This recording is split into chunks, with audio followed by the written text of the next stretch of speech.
Hello everyone, my name is Daniel Lyons. This is part 2 of the Bible Book of Secrets. We're going to go through chapter 1, verses 4 and 5. The reason we're going through these so slowly is because there's quite a bit to learn, especially up front. But once you see how this works, it hopefully will go a little faster as we get used to it. And I think it'll start becoming clearer to you, because then you'll be able to read along a little better than trying to absorb a brand new concept, even though this concept technically is, well, thousands of years old. But again, this is God doing His handiwork, and all we can do is try to do our best to follow along on the process. I do apologize. I have a bit of a cold going on here, and I've been going through a little bit of a coughing and sneezing fit. That's why I was running a little bit late. But I will try not to let that distract from this broadcast. All right, so first of all, let's go ahead and I'm going to go ahead and publish the next post, and this has all the keys for this next segment that we're about to do right now. And in this segment, it'll have all the translations already set up for us. So if you have a Word document that you want to go ahead and plug these into, you're welcome to grab them from the website. If you can go ahead and upload it right now. It's being published. And in fact, this video is on that other post. So if you want to switch over to the feed there, you should be able to catch right back up to me. Okay, that is live. So that's the BibleBOSs, Bible Book of Secrets, Genesis 1, 4 through 5. And that should have the live feed in there now, active, and along with all the keys and translations. But don't go skipping ahead, otherwise it won't fully make sense until we read it together. So let's go ahead and we're going to jump into our Blue Letter Bible, as we typically do, and make sure to have up a Word document. If you have the one from yesterday, all the better. But we're going to go ahead and work on parts 4 and 5. So I'm going to go ahead and share Blue Letter Bible. Wait a second while I bring that up. And that is, and my screen doesn't want to share. Okay, where'd you go? Blue Letter Bible, here we are. Oh. All right. You guys should be able to see the Blue Letter Bible on your screen now. We're going to go ahead and jump into Genesis chapter 1. Again, just type that, simple enough. And that'll bring up Genesis chapter 1. All right, and make sure to turn on your Strong's Concordance button up at the top there. This will give the translations, hyperlinks. Now, we went through verses 1 through 3 yesterday, and we saw that it was talking about you as a person and about bringing enlightenment to a head. And if you want, we can go ahead and take a look at yesterday's lesson, and you can see and review how this works. I'm going to go ahead and bring it up on my screen. I'll share it here. Give me just a second. And I went ahead and I updated the website so that it has new hyperlinks to it. Not new hyperlinks, but new graphics, so you can tell the difference of one versus the other. You have the this is part 1 is over here of the basics. That's the one I did with Ulysses, where I forgot to switch the camera back and forth. I didn't know how it worked. I was talking to him. I could see his face.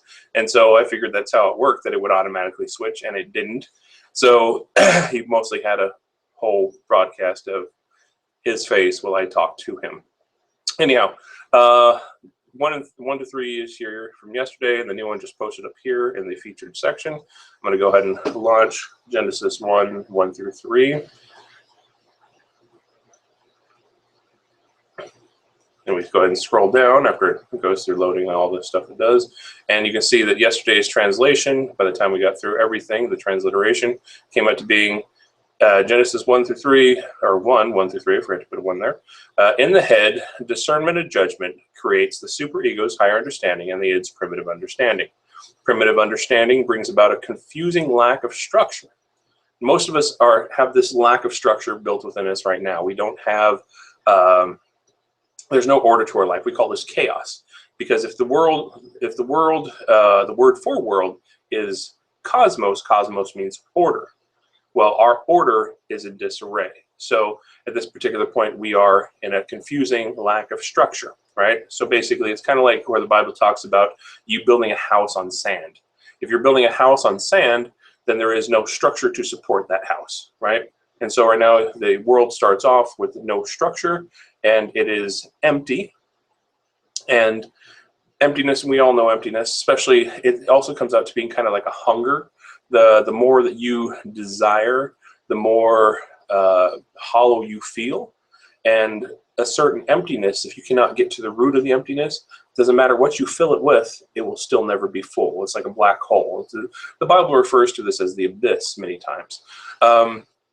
In this emptiness, there's ignorance. Now, it's not just ignorance, but it is a lack of understanding. So it's not meant to be rude as being a lack of as being ignorant, but that you do not understand. So within you, it's confusing. There's a lack of structure. You feel empty, and there is a lack of understanding that goes through to the center core, which is very noisy with all the voices that you've heard in the past talking to you.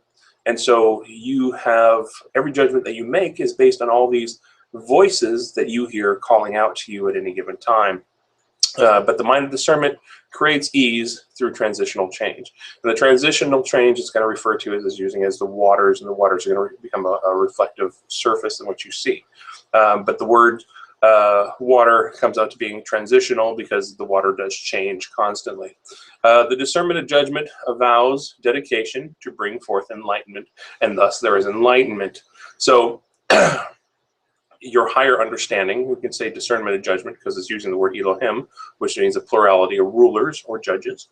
And the discernment of judgment brings forth a dedication to this pursuit of enlightenment. And thus, because you have embarked upon that, enlightenment is.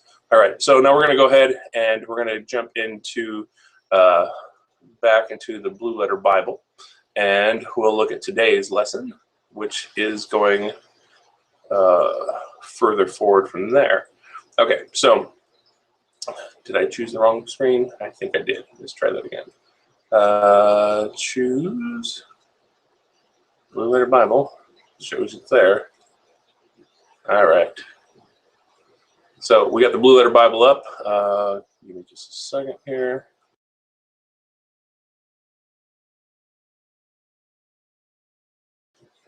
All right, so we got, if you look now, we get down to verse 4. It says, and God saw the light, and the light was good. And God saw the light, that it was good, and God divided the light from the darkness. And it says, and God called the light day, and the darkness he called night. And the evening and the morning were the first day. Okay, now we looked at before, I think I shared this with you, that there is a verse in Deuteronomy that talks about your sandals as being the same as days. Basically, meaning that each day represents a stage or a step of enlightenment, right? We're going to go ahead and come back today because it's part of our next process here, but we're going to go ahead and look at this verse 1:4 first. Go ahead and copy it if you can. Just copy that first verse out there. And if you want, you don't have to just copy just that one verse. You can copy the entire page. I would start off on one of the corners and drag yourself down all the way if you want to just do this all at once. And I highly recommend you do this, because if you do it this way, when you do your find and replaces, it'll replace every instance of those names. Otherwise, you have to do it manually each and every time, and that becomes a little laborious. But if you can do a find and replace, it'll replace everything all at once. All you do is when you copy it, I'm going to go ahead and do this for now so you guys can get an image of how it works. I'm going to go into a blank Word document. Open that up for you, and that way we don't have to keep coming back. Well, we'll still have to come back to it, but when you learn to use how to use Word, you can control click on the hyperlinks, and the hyperlinks will open up a a window for the Blue Letter Bible. And I think it's pretty fantastic to be able to use it that way, because then you don't have to keep two windows open simultaneously. You just go ahead and paste here like this, and then you can hit Control and then click on it, and it'll bring up the Blue Letter Bible, and just close that window after you're done with it and just go to the next one. But in this particular case, we are still focusing on 1 through 5. If you ever want to, you can take entire columns at one time, right click and delete that entire column, and that way it kind of gives you this nice clean page. All right, so if you do a find replace, I'm going to go ahead and just share my entire screen so you can see this a little better. You can see probably see myself in the background of this desktop. Let's see, desktop full screen. Here we go. All right, there I go off into the distance. But we'll go ahead and bring up the Word document here, and I'll make this bigger. All right, so we might want to consider making these text bigger too, because it might be a little too small to see on your screen easily. Maybe that might help. I think yesterday I should have made this bigger for you. All right. Okay, so now once you have the, like I said, you can Control click. This brings the Blue Letter Bible, which makes it very handy. But I'm not going to do that right now, because we're going to kind of share this elsewhere. When you go ahead and do your replace is in the top corner here. You just hit replace. You choose a particular verse that you want to switch, and we'll say, like, if you chose this one, you would copy to here, paste it, come over to here, paste it again, and then put whatever definition you want to put in there, and then, or whatever, not whatever definition, because obviously these have a true definition to them, and then you just replace all, and it'll replace all instances. Okay, so if you don't want to do it that way, you can copy just the verses that you are working with, the 4 and 5, so we're doing right now. We can just focus on that if that helps. I'm going to go ahead and delete everything that I'm not working with, because that will be highly distracting for what we're trying to accomplish right now. And for speed of this particular class, I'm thinking I might just show you end results versus the end results of these things, instead of just going through and pasting it each and every time. We'll see how this works. Anyhow, let's go ahead and go back to the Blue Letter Bible, and let's see.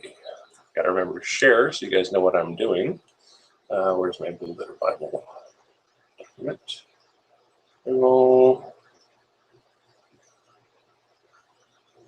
And it seems that it wants to hide from me.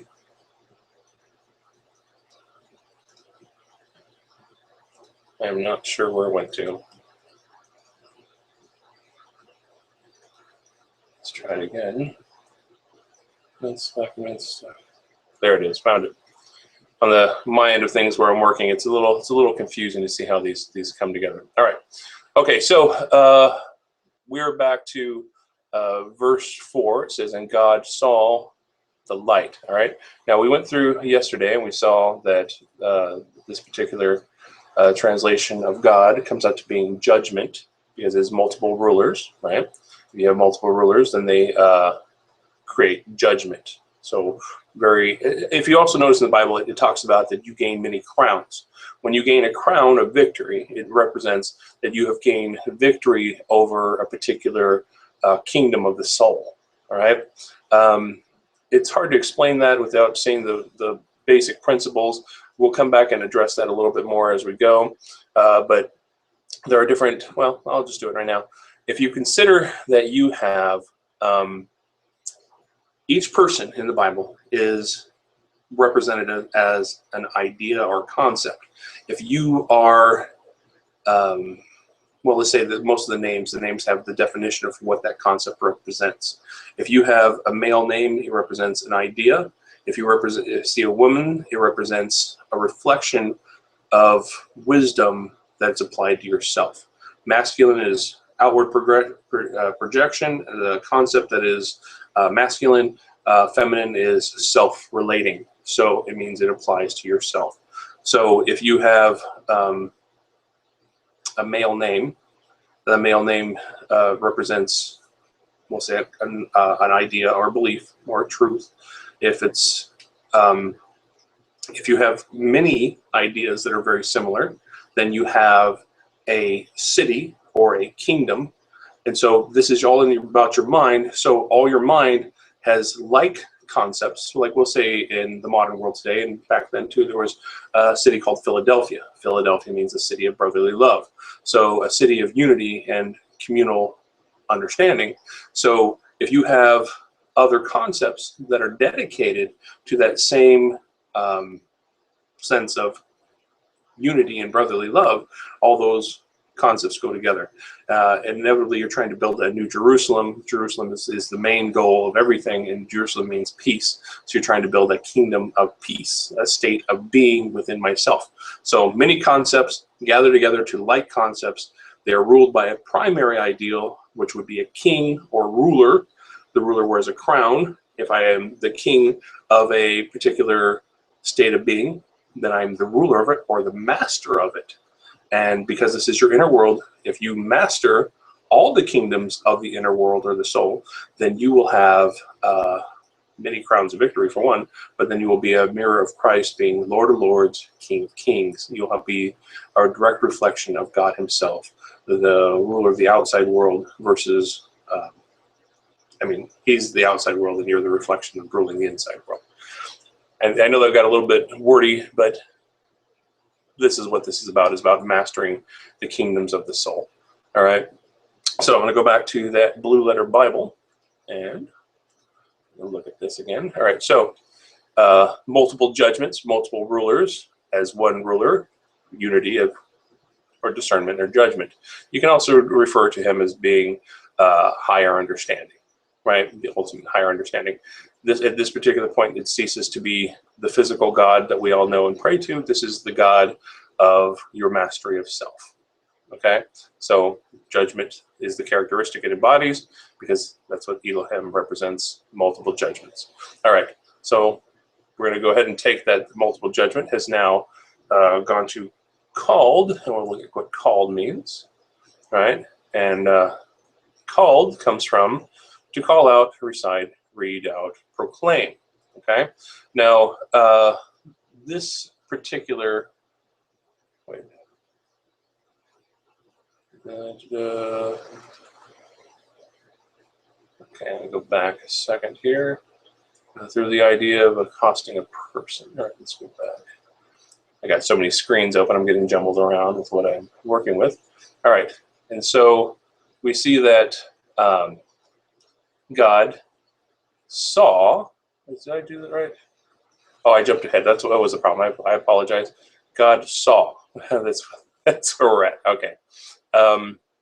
Apologies. Like I said, I do have a bit of a cold today, and I'm not a little bit fuzzy here. All right. And God saw. So called was in the next segment. We'll come back to that. Let's see. Saw, and the word saw comes from. Oops. Let's click on this actually. And you have to look, to see, to look at, inspect, perceive, and consider. Now, a lot of times when we think of seeing something, we think that seeing just only means to see it physically, but it's not about physical sight. On a spiritual truth, a lot of times when we say spirit, we think of this being a holy thing, but we have to kind of remove the fact that of the holy aspect and make this more realistically about yourself, because if you turn it to the religious aspect, it confuses things, and we start turning ourselves almost kind of, how do you explain it? A lot of people become mousy. We become so we're so small that you can become so great. That's the tendency we're learned, and that's true. But when you are considering that you are the master of your inner world, you must not be afraid. You must not be small within yourself. You must be great within yourself, that you may be a reflection of God. And it doesn't mean to be overly full of pride and to be, boastful or anything like that. It just means that you are allowed to have greatness within you, that you are allowed to be the master of your own destiny, the master of your own hopes and dreams, if nothing else, master of your understanding. And that's what this is really about, is about finding understanding, and that you must master your truth within yourself. But when we go back and we look at the word saw, that it is not about seeing per se, but it is to inspect, perceive, and consider. So these three words we're going to use for our definition to replace. So let's go ahead and copy those. We're going to come back over to the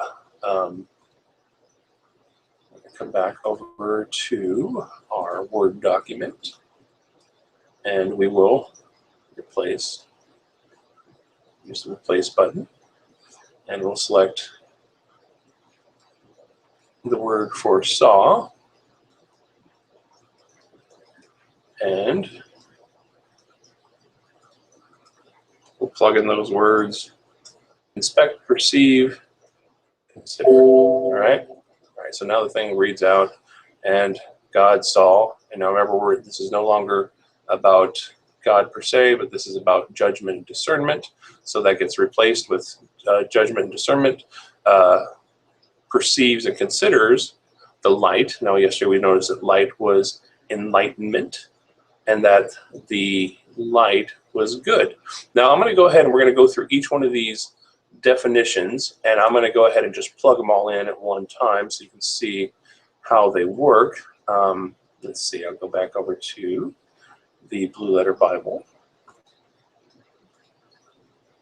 And again, you have these same definitions on the new page I just put up for this Hangout. And where's my Blue Letter Bible go to? Bible, where did you go? And it doesn't want to show up all of a sudden for some reason. Technical difficulties. Oh, there it is. All right. Okay, so at this particular point, we see now the C means to look, inspect, perceive, and consider. There is a second part to the word saw, and it is basically as a sign of a direction towards that particular word. So you don't really need to translate this one. It just means that seeing in this particular direction. The light, we understood from yesterday that light represents enlightenment and truth, so to speak. And there was light. Oh, sorry. And light that was good, right? And the particular word used now for light, sorry, for that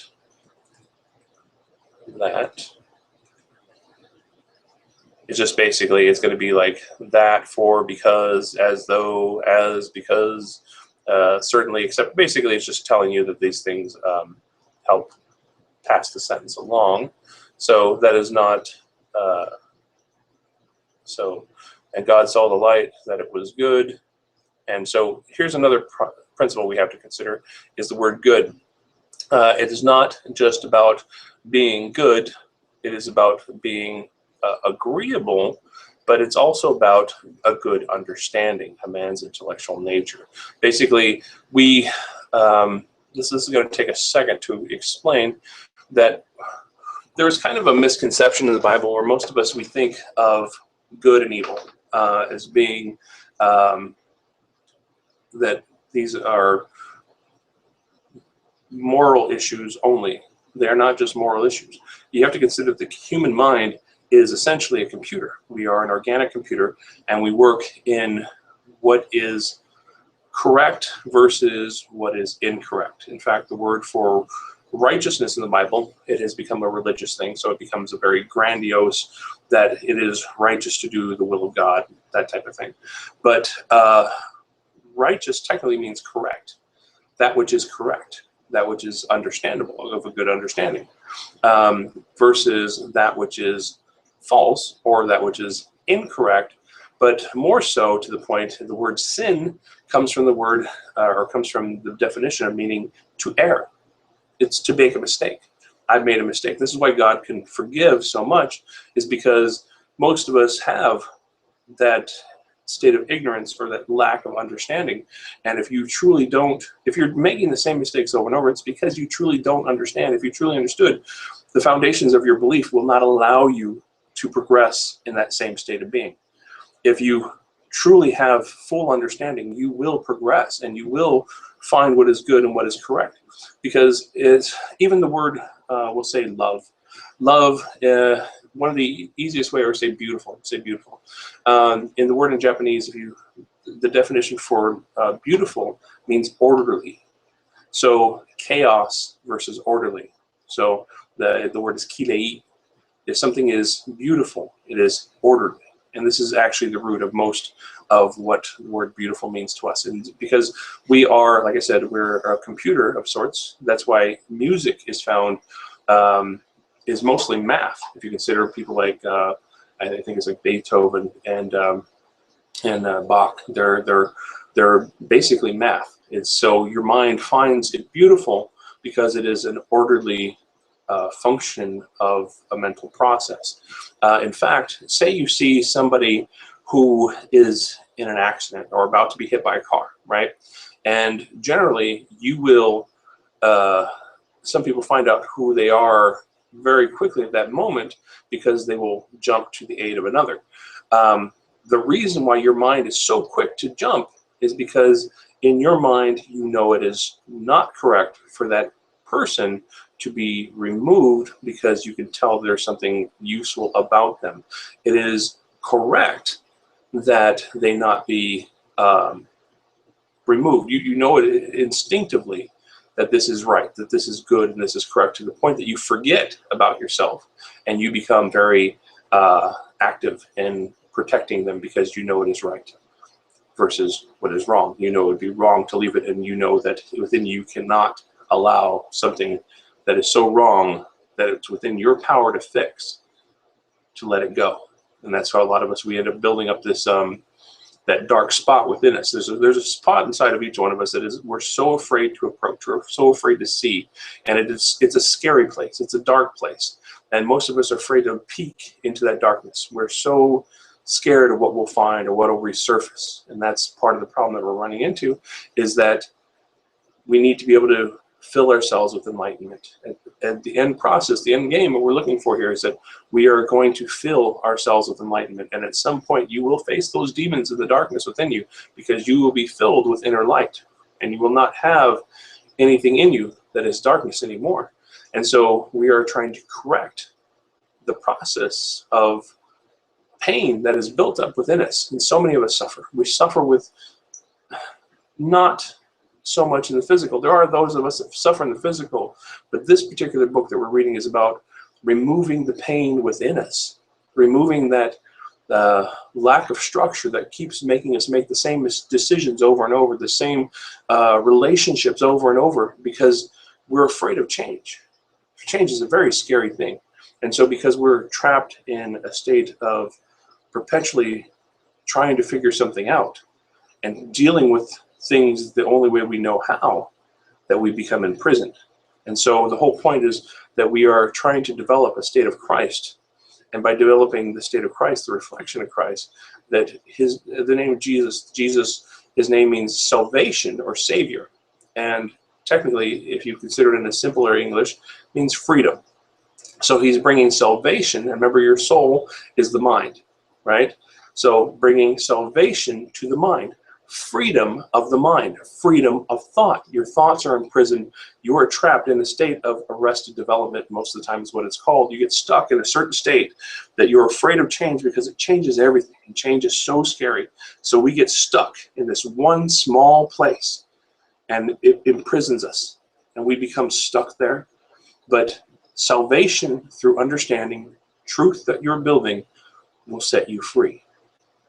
The truth shall set you free. And that's what this is. Truth. There's two different types of truth that you're going to see in the Bible. There are truths that are true, and there are truths that are false. There's false truths. It's what you thought was true, but you were in error. And so you live in sin, because sin means to err, right? So the whole point I was trying to make is that we're looking at of good understanding, right? So that when the Bible was saying that that God saw that the light was good, we are seeing that it is in your discernment and judgment that perceives and considers that enlightenment is good, and it is right, and it is of a good understanding. So you now realize that I'm becoming aware. This first day of creation, it's a process. It's a 7-day process, or a 7-step process to bring about enlightenment. And you'll see at the end of this that it represents, well, the first 7 days of creation are a theme that runs throughout the entire Bible, and it's a process that you need to create within yourself. That it is a steps of creating peace and wholeness within. And when you get to the end of the book of Revelations, it talks about the new Jerusalem, the new peace that descends upon you from the higher self, the higher understanding has descended to the earth, the id, the superego to the id, the higher understanding to the lower understanding. You've been trying to build up this entire time your primitive understanding so that it may become in balance with the higher understanding. Once these two have become in balance, then you will find peace within yourself. And the new Jerusalem will descend upon you in the heart, and you will have truth that will embody you with. And if you read the book of Revelations, it'll tell you at the end of it that there is no more day, there is no more night, that the light of the Lord is within this all the time. And so basically, that is your soul, and your soul has become completely enlightened to the point that there is no more darkness within you, and that you have found what some would call a state of bliss or nirvana, a state of wholeness of self. All right. So I know it's a little different than what you might have been taught in church, but that's what the book is telling you, is how to find this state of wholeness and peace within yourself. And you'll see in the book of Revelations that it has a process of sevens that go over and over, and it's about the 7 steps of being complete and whole. And it's a process of eliminating the kingdoms or the bad people, bad beliefs, until the point that there is nothing left but true enlightenment, and everything that is not enlightenment is cast out into the outer darkness, which is out of the inner light, into the outer darkness where there is wailing and gnashing of teeth. And wailing is the opposite of peace. So if you are not at peace, you are at unrest, you are wailing. If you are, I said yesterday about consuming, if you consume something, it becomes a part of you, and it fills that hole, that depth within you. And once that hole is filled, then you are no longer hungry. But if you are still desiring, if you're still empty, then there'll be gnashing of teeth, because you are still desiring to fill the void within. So the state of peace, there is no wailing, there is no gnashing of teeth, and there is only light and not outer darkness. Okay, so let's go back to our Blue Letter Bible, and we'll see. All right, so of good understanding, that's the translation that you're going to use for it was good. And so it's not just good understanding, but it's right. It represents the same idea of righteousness, that which is correct versus that which is not perceived correctly. All right, so let's see. And then we have 4, we're still in here, and God, again, that's the same word, Elohim, basically to be enlightenment. Divided, or look at the word divided, and divided means to divide or separate, pretty much just as you would expect it to be, right? Let's see, and then it has a small divided, and then you see there's another word here, and it means between, amongst, or in the midst thereof. So basically, there is a division in between. And so basically, it's separating one truth from another. And so this is talking about a mirror of truth, and in the middle of this mirror is where you find divisibility. So the higher judgment is creating this truth in between, all right? And it divided the light from the darkness. So enlightenment from darkness. The word from, if you want to look at that, it basically just means in the midst of or in between. That one's pretty much is what you would suspect in the translation. Okay, so basically now we've seen that, and God called the light day, and the darkness he called night, and there was evening and morning the first day. Now, if we look at the translation of how that fits together, I've been working on this. This is why my posts come out a little sporadic, I mean my videos come out a little sporadic, is because I'm working on this to present it. When I believe it's ready for you guys to see it, I go ahead and I'll copy it and up to you guys. All right, so I'm going to come back over to my new document I created, and I'll paste this in here. Let's go ahead and bring this back up to size 16.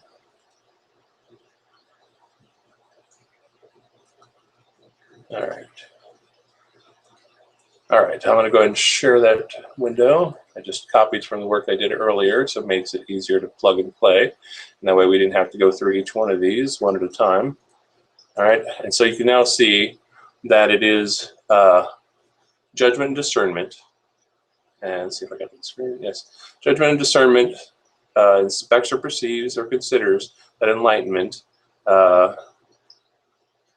as though it is of good understanding, and judgment and discernment separates through the midst of enlightenment or lightened from darkness. Okay, so basically, if we took that and translated it into more of a modern sense, we'd end up with, where's my page again? Here we go. It would be something more like this. I'm going to enlarge that for you. So the more current translation, or modern translation, would read something more like this. And discernment and judgment perceives and considers that enlightenment is of a good and current understanding, or correct understanding, and discernment and judgment distinguishes enlightenment, truth, from ignorance as a lack of understanding. All right? So the Bible is fantastic in the fact that it is multiple truths simultaneously. Most of us have considered this to being only about the people and the places and the history and God showing his miracles and wonders, but it's more than that. It's actually telling you how to find peace within yourself, and it just requires you knowing how to change the words so that from the words that exist and knowing how the symbols fall together. Okay, so we're going to go ahead and go back into Blue Letter Bible, and we can go ahead and see how the verse 5 falls together. I'm going to go ahead and click on this button to the left here. It says Tools. This will make it a little easier so I stop getting so lost. Click on this, and you'll see it'll bring up the exact verse. It shows you the original Hebrew, and it reads from right to left. And it'll show you the words themselves, and we can go down through each and every one of these. So now in verse 5, this is the one we're at now, it says, and God, and it's the same one, Elohim, so judgment. Called, and we did called earlier, which literally just meant to call out, recite, or proclaim. Basically, it's just to make something known, right? To make it known to yourself, because it even says here, to call oneself, you know, to be called, to proclaim. Basically, it just means to make known, all right? So we're going to go back, and you can see that light, so we're back to enlightenment. So higher judgment makes known that light, enlightenment, is day. All right. Now, day was one of the words I said we're going to come back and review. It's a little different than some of the others because there's so much involved in the day. Because it's not just a state, or I mean a step, a progression, but it has a few other meanings to it. And now it comes from an unused root word meaning to be hot. But again, it's a time, a year, or it's even just a period of time. It's a temporal reference, a time period in general. It doesn't necessarily mean a day. It could even be a lifetime. It's just a day's journey, a day's working day. It's just basically a divisibility of a particular time, right? But as you see it works its way through the Bible, you'll see that it comes from, let's see how we explain this one. It's like, in the day, it's enlightenment, okay? It's about ascension. It's about rising up, because the day is about, in fact, I think I have it in there. Let me see real quick. And the lexicon has it.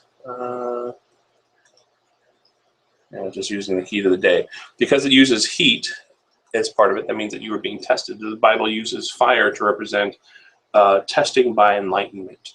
That everything is a refining process. If you have become enlightened by something, the truths in which you have gained will test by the heat of the fire that will refine the quality of the truth that you have gained to see if it is worth its merit. If it is destroyed or if it doesn't hold up, then it is a false truth.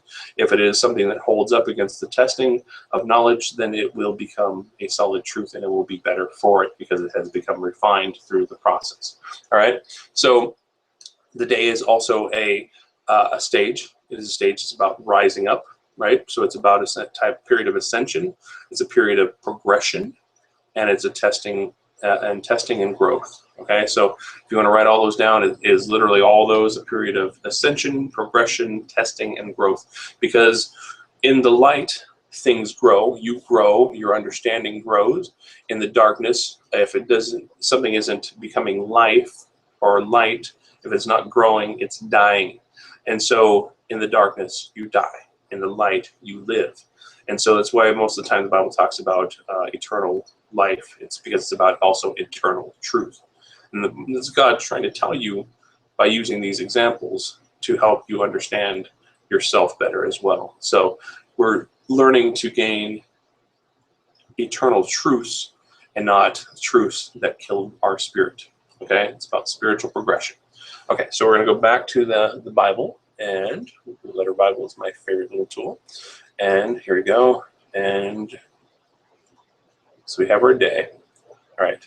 And the darkness, and we know the darkness to be about the ignorance or lack of understanding. And he called or make known night. All right. Now night is not just the opposite of day. It actually has a little bit more to it.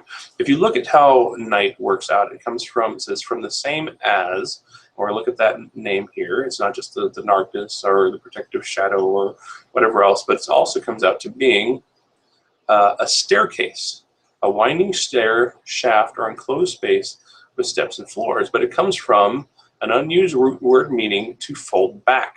That means it is like folding back on itself. If you were trying to have ascension and you were trying to grow, but you aren't growing, then you are descending. And so it is a reflection back on yourself. So at this particular point, night no longer becomes about just the opposite of day. It is a reversal. It is a regression. It is a descension versus ascension, descension, to fold back upon the self. And because it is folding back on the self, it also gives you a time to reflect.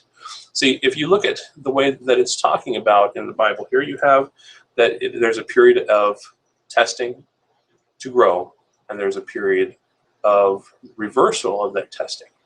And so that means that you have a time within to reflect. Okay? So if you don't use that as you can call it in Christianity, to be a backslider, if you don't use that night as a time to go back to your old ways, but instead use it as a means of self-reflection, then the night has a whole different meaning for you. It's versus being enlightened versus unenlightened. It's kind of like during this day I have gained advancement. At the end of the day, I stop advancing and I will reflect. I will bring that knowledge of the day back upon myself. All right? And so, and it says, and then there was evening, and we'll look at the word evening. Now, evening is a little different. Basically, evening ends up having to do with the word evens. That's where we have it in English, and we get the word evens. But it also comes from, see, become even, become evening, grow dark, become evening, spend an evening, do evening. It's a primitive root identical with, through the idea of covering with a texture, right? But it comes from meaning to take a pledge or give a pledge. So basically, you're kind of like, it's not just becoming as evens, but it's also becoming, I have pledged, I've taken, we'll say it as though you had taken that night before the day and the night, and then you have dedicated it to yourself. So you have found a way, say in the evening, to pledge or to undertake or to complete something. I have seen this, I have made this a part of myself, and I will accept it. Okay? And so, and then there was evening, and then there was morning. The word morning comes from morning or daybreak, right? But it also has to do with to seek, inquire, or consider. The day is not just about, as you see here, it also has to consider and reflect. So it's not just falling back upon yourself and seeing. It's about introspective. It's about that I have created evenings within myself. I've created a balance, I'll say. I've had my day that I've been tested with. I do my work in the day in the light of the sun. In the testing of enlightenment, I do accomplish my understanding. At night, I reflect and bring it back to myself so that I can focus on these things and reflect upon them. And so then, therefore, there is evening. I have pledged that I will accept this, and I will seek, not only reflect, but take that knowledge and to seek further, so that there is then that there is morning. So I will consider and seek the things of which I have just reflected upon. So when we get through this whole process, you'll see that, let's go and launch our Blue Letter Bible one more time, and we get to the point where we have, okay, so there was evening and the morning, and they were the first day. And now we know day is being the time of progression and ascension and testing. So, but the first is kind of nice because we are technically on the first day right now. And so what first means, it doesn't just mean one, it doesn't mean just number one. It also comes from numeral form, from to go one way or another, or to be sharp. But if you look down here in the lexicon, it gives a little bit more understanding of what it means. And it says, to unite, to join oneself together, to collect oneself. Unite thyself. So basically, it's talking about you gathering your understanding together and to one unity. And so when we see one isn't just about the number one. One is also about the number one, unity, joining, collectivity, and also to become sharp, to become to a point, to a single understanding, a single whole. And so when you replace all these words together and we plug them in, let's see if I can find that quick enough here, we will get verse 5 will come out to being, oops, where did I put that at?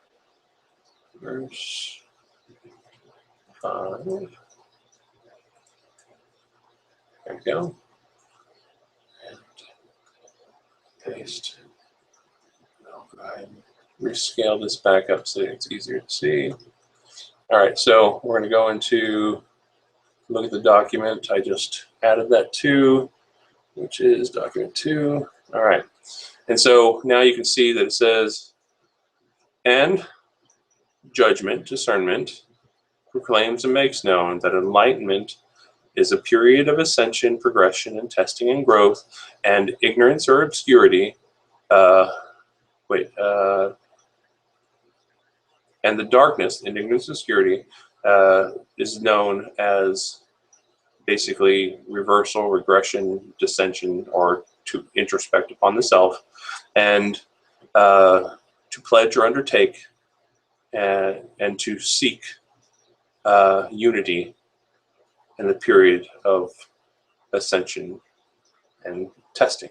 Okay, and if we want to make it a little easier to understand, because I mean, I think I probably said that in a way that was not fully easy to comprehend, so I'll show you how the final part of that comes out, that it is instead, let's go ahead and scale that back up to size it's readable on the screen. I think I had it on 24. All right, so then it says, and discernment of judgment knows enlightenment as a period of ascension, progression, testing, and growth. I left it all in there just because sometimes adding more words so that you can see, because it's a different language and it's also working with symbolism, that you can see how the full thing fits together with having it all together. I could actually take it and just say that this is a time of growth, but I have used the whole process. And so instead of just saying higher understanding, knows that enlightenment is a time of growth, and ignorance is a time of dissension or self-reflection.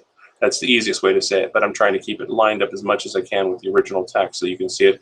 So it says, and discernment of judgment knows enlightenment as a period of ascension, regression, testing, and growth, and ignorance is known as a time of dissension, regression, and self-introspection. And so dedication and seeking enlightenment creates the stage of ascension, progression, and testing and growth. So this basically, if you look at, it's almost word for word what we have going on here. Discernment and judgment, make known, enlightenment as a period of ascension, regression, testing, and growth, and ignorance, obscurity, proclaims or makes known, is known as a time of, known as a, basically it's another period because it's the same as day, but it's a period, a stage of reversal, regression, dissension, to fold back upon the self into introspection, and then seeking unity and creates this period. So basically that seeking enlightenment creates a stage of enlightenment. So in the end, that you see that verse 4 and 5 says about that judgment, and then the first part of it was talking about that the higher understanding or multiple judgments, discernment of judgment creates the divisibility of heaven and earth, the higher and lower self, and that that light is considered to be of good understanding, that enlightenment is a good understanding, and that through enlightenment we can reflect on these things and learn to progress and grow. That's pretty much about it for this particular verse. This is day 1. Again, it's a 7-step process. Day 1 is about having an awareness. If you look at the book of the 5 books of Moses that are called the Law or the Torah, you have these days will line up with it. The first book is Genesis. Genesis means to begin. It's also what we're getting with awareness at the very beginning of day 1, bringing light into darkness, becoming aware that we are more than we thought we are, and there's more going on than we thought we are. And so the first process is bringing awareness, and awareness leads to another series of other days, and you'll start seeing how the books line up precisely to each one of these days. All right, again, if you guys have any questions, feel free to go ahead and leave comments below. If you guys would like me to read some of your questions, I can go ahead and read them on the air, and perhaps I'd even like to get a couple guests at some point, if you guys don't mind. Please share these broadcasts. This is not something that's being taught anywhere else. This took a lot of years, a lot of pain and suffering, a lot of patience and love for our Savior, and he showed me things little by little to the point it was almost maddening. It was crazy how much information was coming, and I didn't know what to do with it, and little by little it became more and more clear, and now I can see it pretty clearly. That's why I decided to wait till now to share it with you guys. And I think it's fantastic. It's beautiful. Everybody I've shared it with, it seems to make a big difference in their life. My life has completely changed because of it, and it's still changing. I still have a long way to go, but I've learned a considerable amount, and I've found definitely much more peace, and life makes much more sense since I've found the book of secrets, and that's what I call it. It's not really what it's called. It's the book of life. You know it as the book of life because it's using many beliefs to create a manual of peace. Anyhow, it also works as a kind of a wedding registry if you consider that it's a marriage of the masculine and feminine into unity, creating balance. And so that becomes that these ideals have become joined in unity as one ideal. And so that's what this is about. We're about, the Book of Secrets is unlocking the potential within yourself and removing false judgments. Anyhow, catch us next time, and we'll start looking at day 2. Anyhow, have a great day, and God bless.